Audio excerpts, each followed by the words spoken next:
दिनै गणेश चतुर्थी फुजा सान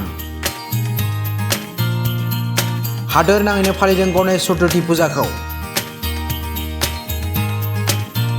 कक्राझारावबो फालिदों बिटिसिनि बारग' गाहाय मावफुंगिरि सोद्रोमा हाग्रामा महिलारिया।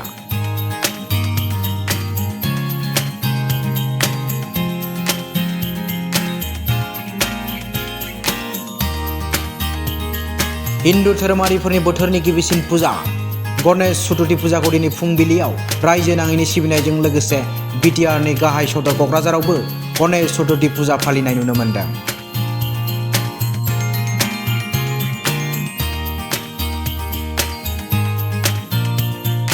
कक्राझार सहरनि जेडि र'डआव गणेश बाबानि मुर्ति फसंना सिबियारिफोरखौ सिबिनाय नुनो मोन्दों। रायजोआव गोजोन खौसेथि आरो जौगासारनाय लोगोसे गावबा गावनि जिउआव खैफोद आफोदा दाफैथोंनि थाखाय सिबियारिफोरखौ सिबिनाय नुनो मोन्दों।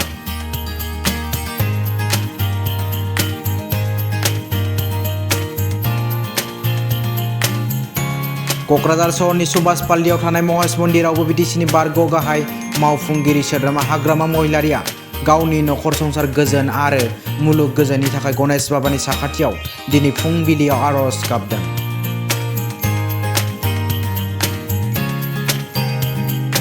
गोबाव समनिफ्रायनो राजखान्थि फोथाराव खामानि मावबोनाय बिटिसिनि बारग' गाहाय मावफुंगिरि सोद्रोमा हाग्रामा महिलारिया धोरोम सिबिनायाव उन जानानै थायाखै। सम मोननायावनो मन्दिरफोराव थांनानै इसोर सिबिनायखौ नुनो मोन्दों।